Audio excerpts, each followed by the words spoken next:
because we do have a tendency to build a lot of competencies and skills and then say yes to all the things that we think we should be doing. And I think the question we ask is, is this mine to do? Michaela, Lisa, a lot of times as I listen to you, I'm reminded when I graduated seminary, I had this professor, Julius Wonloy Singh, and he says to me, he says, Tommy, you're very good at going, and doing. You know what you're not really good at? You're not good at reflecting. You don't stop and reflect. If you do not learn to stop and reflect, you will truly never understand what God is trying you to do. And Michaela, Lisa, I actually was diagnosed with cancer about 5 years ago. And that was when Resource Global was just starting. And the doctor says to me that you're going to go through chemo and radiation for 10 weeks. And that chemo radiation is going to be so strong, it will destroy everything in your nose, in your mouth, and you're going to live with pain for 10 weeks. And that pain will not go away, and you're going to have to deal with it. Whatever. But that thing, by the second week, I lost my taste buds. Never again will I have my taste buds and my saliva. And for 10 weeks, it destroyed the inside of my mouth. And I lived with intense pain and then destroyed the outside of my neck. I lived with pain for 10 weeks. That pain never went away. It was me in my head sitting there wrestling with God for 10 weeks. To this day, a lot of times I still deal with no saliva, no taste buds. My body aches. I have body chills for 5 years, limited hearing, 30% hearing. And I wrestle with what God was trying to teach me. But it was during that time that Resource Global started. And the reason why I know it was successful from day one, I wasn't part of it. I was going to shut it down. I was just going to, after the first cohort, I'm done. I'm going to go find something because, Lord, you brought me here. I have no money. I've used up my life savings. And now you've given me cancer. I'm done. And that cohort grew. And God reminded me, hey, look at this. I'm going to grow this cohort and we're going to do this all over the world. But don't ever get so cute to think you did it because I'm going to do it despite you. I have never forgotten. And it's allowed me to be secure in who I am. And be okay with the fact that I am not the point person, but how do you allow men and women to allow them to elevate their voices? And for all three of us, our journeys have shaped us to who we are today. There's no question about it. We are a culture that wants to avoid that kind of pain at all costs. Right. And you're talking about severe physical pain, which is, there's lots of things you can do to minimize it, not necessarily get rid of it completely. And certainly in the midst of cancer treatment, your doctor was good to let you know, right? You're going to live with this for 10 weeks, which sounds, right to your point. But and then when you're in it, it's like, where are the drugs? Where are the things that can get rid of this for me? And yet I think we're being invited to embrace that pain, invited into it to say, okay, what is it that I need to pay attention to here? How do I go through this, not around it? And I think that's hard work for those of us, particularly in Western culture, who are very unaccustomed to not doing things the way we want to do them and getting things done the way we want. Yeah, I think I would, first of all, Tommy, thanks for telling me that story. That happened before we knew each other, and I'm grateful to know that that's been part of your journey. Thank you. I share a similar sense that our collective friend Missy Wallace said to me recently, the more competent the person, the harder God will work to make you know that it's not you. You didn't do it, or to humble you, or whatever her language was. I'm sure it was better than I'm saying right now. And I think that's very true. And a lot of us who are, leaders in the marketplace, and whether it's family business or we've started something brand new, or we're trying to be, path pavers, we've got a lot of energy and we can make a lot happen. And when we don't slow down, both to experience whatever's happening in our own lives in the present, but also to do what you talked about, Tommy, which is reflect on what's been. The way forward, we just keep repeating the same cycles. And Lisa and I wrote a whole book literally to help really intense, busy people like us slow down and make sense of what has happened and what is happening. So I just really appreciate that story, Tommy. Yeah.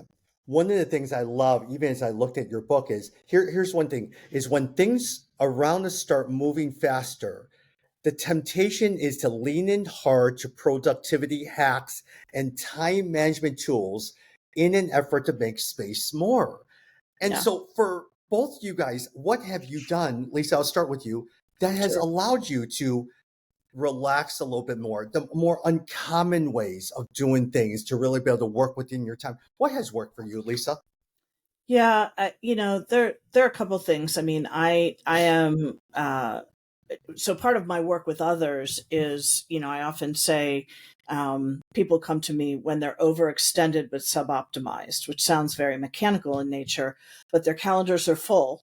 And they're full with lots of good things. And then they look at their calendar, and I'm sure we've all had this experience. I know I have it. I'm like, okay, I look at my week and go, there's about 20% of that actually looks like interesting to me, like that I'm excited about. The rest of it feels like boxes I have to check. And we all are always going to have boxes we have to check. And if we can move the needle into the spaces that are more and more about bringing our best and that are life-giving for us.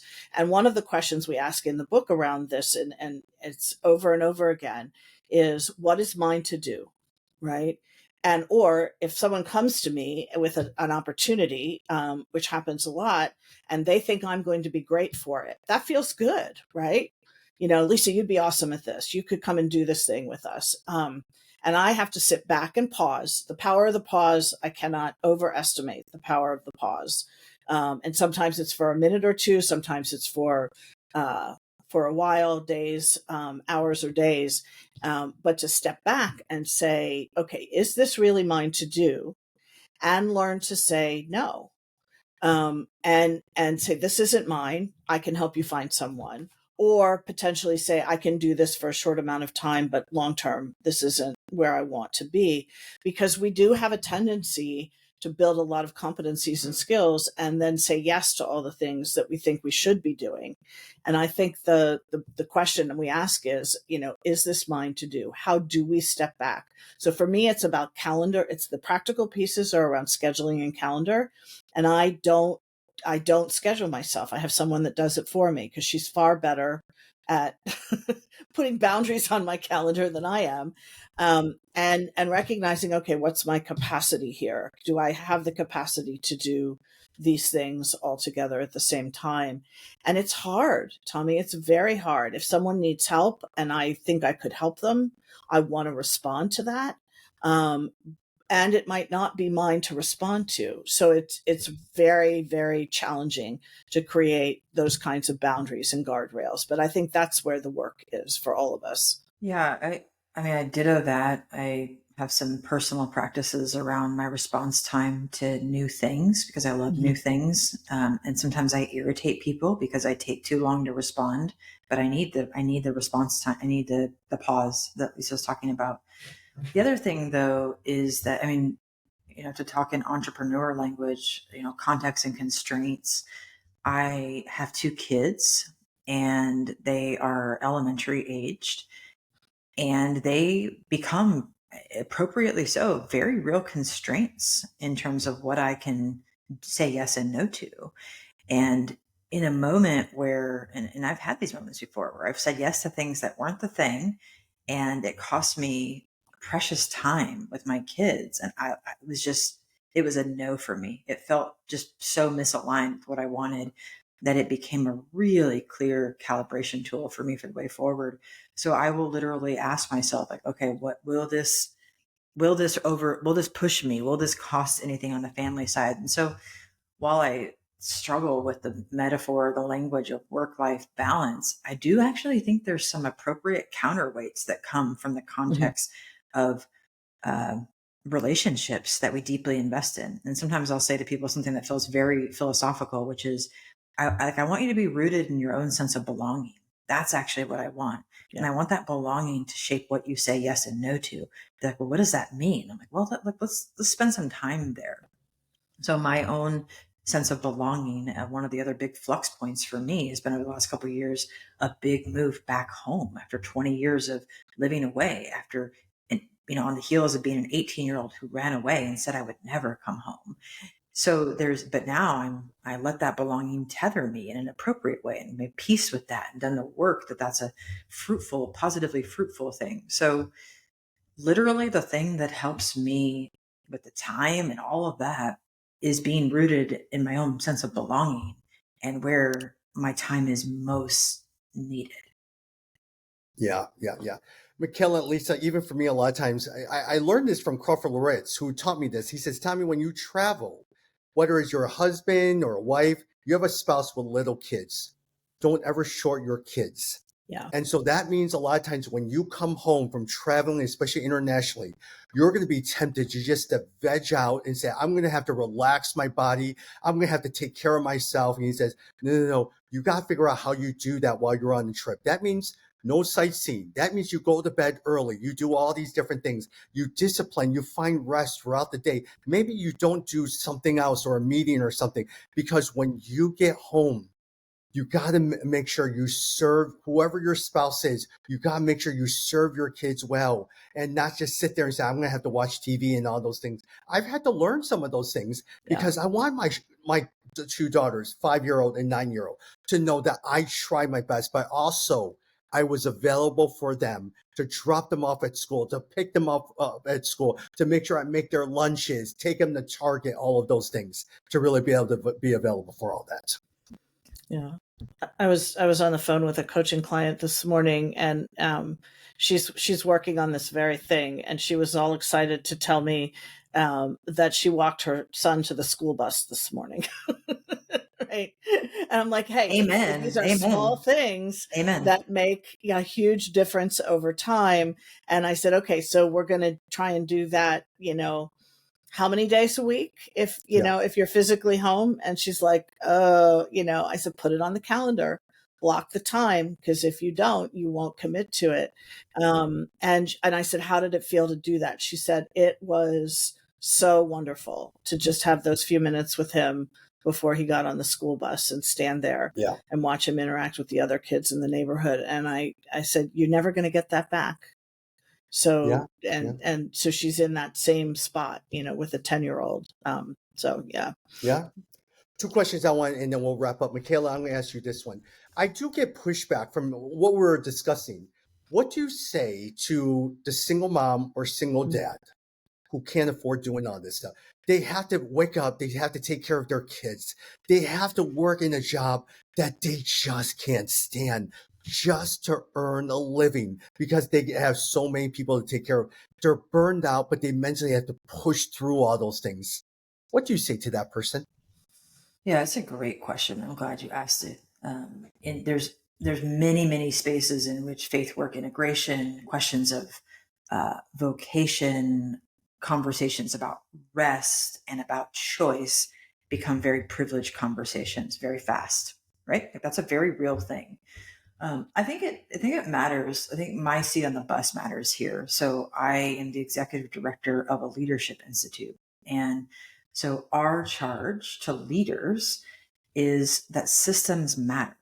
Systems matter deeply. And that we believe that well-positioned Christian leaders who are seeking to redeem systems in a way that mirrors God's best for us would drastically change the world. And so, you go all the way back to the book of Exodus, and when God deals with people on the issue of Sabbath and rest, Sabbath isn't just for some, it's for all. It's for the entire community. And so from my seat on the bus, the conversation I'm having a lot is, okay, like, there are people in your organization who are feeling like you just described, Tommy. What structurally and systemically are we doing for them? How financially, how are they part of the bottom line? And so for me, I don't want to say there's I'm for the person I'm speaking directly to, it's you matter. I this is tough. That's actually what I would say. But for the people who have agency to impact that situation and who live in system with that person, I would say, like, we got to do better. Like, this is where our faith, work, integration shows up. I could not agree more and echo everything Michaela said. I think there's deep systemic injustice and work to be done there. And that's part of why many of us are committed to this faith work integration, because it's through leaders that some of this change is also going to happen. It has to. And I think for the individual, for that single mom who's working a couple jobs and doesn't have much margin, she is an image bearer. God made her in a very particular way. And even if she can't change her circumstances, she can change how she shows up to them. Right. And doing a little bit of reflection on, okay, who am I and how do I show up to this? I am working with a woman right now who's re-entering the workforce. Right. And she has training and background in a particular field, and she's not sure she's getting all the certifications and whatnot to reactivate her ability to do this work, but she's not very excited about it. And it's her best path forward to care for her children. She lost her husband a couple of years ago. And I said to her, you are wired for hospitality. That's who you are. So how might you make the spaces that you're working with these individuals in this particular field more hospitable and more welcoming? And her face lit up and she was just like, oh, I can do that. Right. So giving her the permission even to say, okay, I can bring myself to this task, which is not very exciting or energizing, in some ways might even be oppressive. I can bring myself to that differently. Right. And I think helping people understand their inherent value and the value of the work that they're doing for the good of others, even if it's not exciting or energizing, or, I mean, those of us who have agency and choice, can pursue those things. But that represents a very small portion of the workforce. So how do we help equip people to be able to bring their best to whatever the job is that they're putting their hand to, even if it's sorting 200 files, right? Yeah. I mean, you talk about that, or however many files you had at the beginning, but there was something there for you and you could bring some of your best gifts to that. Was it the most exciting job you have ever had? Probably not, right? But you learned something along the way, and there was a way for you to do that well and with excellence. And I think that's part of the message. And you don't want to, I mean, it's so hard in the workforce today because there's so many toxic environments. I don't want to dismiss how hard it is to work in an environment that's highly anxious and highly toxic, and highly reactive. And at the end of the day, the only thing you can control is yourself. So how you show up there and how you bring yourself to that is really important. Yeah. There's one final question I want to ask, a little bit different from the book. Then I want to wrap up with something I read in your book. Lisa, I mean, this whole idea of women in leadership, I really believe strongly in it. And a lot of times around the world, in Asia, in Africa, I see that as a huge problem. How do we continue to elevate the importance of women? How do we hear their voice? How do we honor them? How do we how do we continue to learn from them as well too? In your estimation, Lisa, in your experience, has that conversation gotten better? Are women's voices being encouraged, or is that still an issue that we still have to address? Boy, that's a complex question. I would say on the one hand, I think it has gotten better. I'm in my middle 60s. It's a very different conversation than it was, when I was in my 20s and 30s in terms of women's voices being valued. And I think in some ways it's still very problematic, particularly in Christian environments. There are a lot of Christian environments that support, certainly in churches and even in the Christian nonprofit world, that support, the concept of male headship. And first of all, I don't see it biblically. I don't see it in scripture. So there's a theological underpinning here that I think we have to pay attention to. But in practice, I think we have to continue to invest in women to recover and find their own voice. Absolutely. And it's not going to systemically change unless men in leadership decide and choose to do something different as well. So this is not a woman problem. This is a cultural problem. This is a systemic problem. And both genders have to come together and contribute to the solution. Yeah. Michaela, thoughts? Yeah, I mean, there's a lot of data globally on what happens when women are put in charge of financial resources in communities. And the data says that communities flourish. I mean, there is just, when I see flourishing, that to me that sounds biblical. That looks biblical.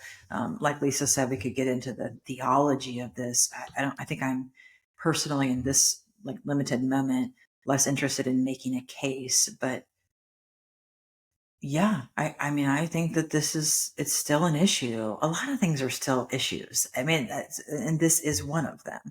So,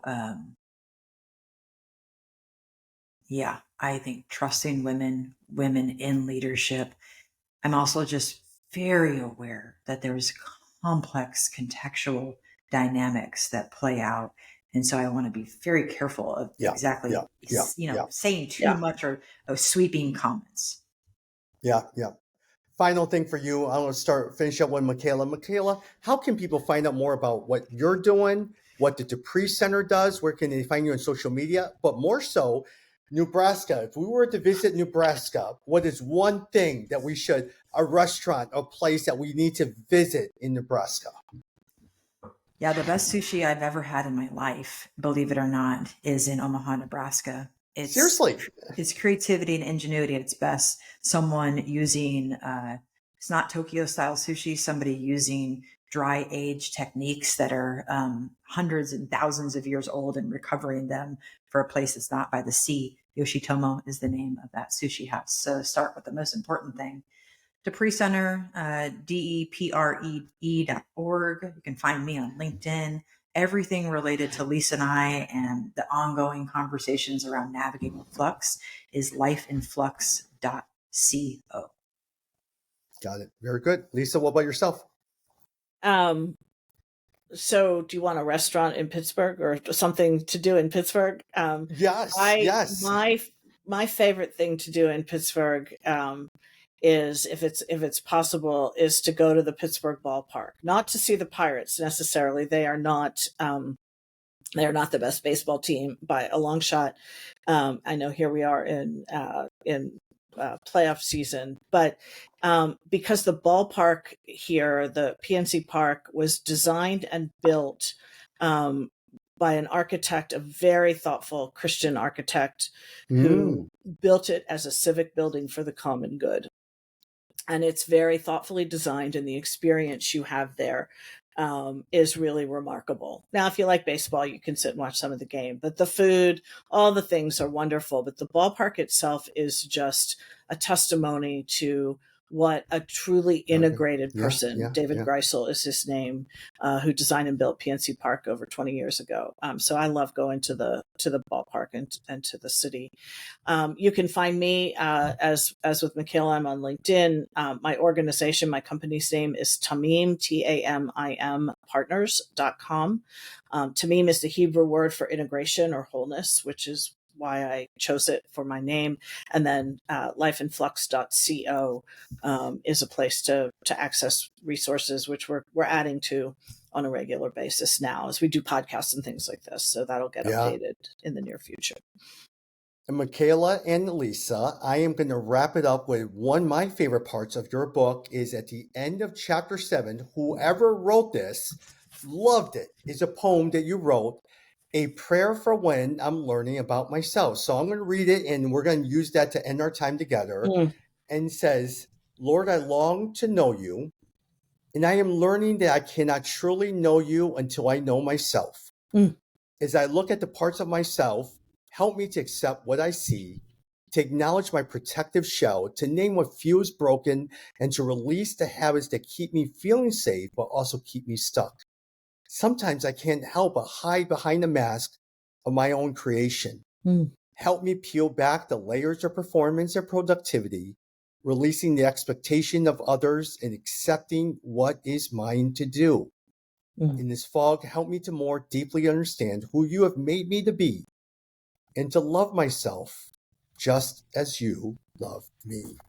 Amen. Amen. Michaela, Lisa, thank you so much for finding the time just to hang out with me and just talk, and for me to get to know you guys a little bit better. A pleasure. Thanks, Tommy. Thanks, Tommy.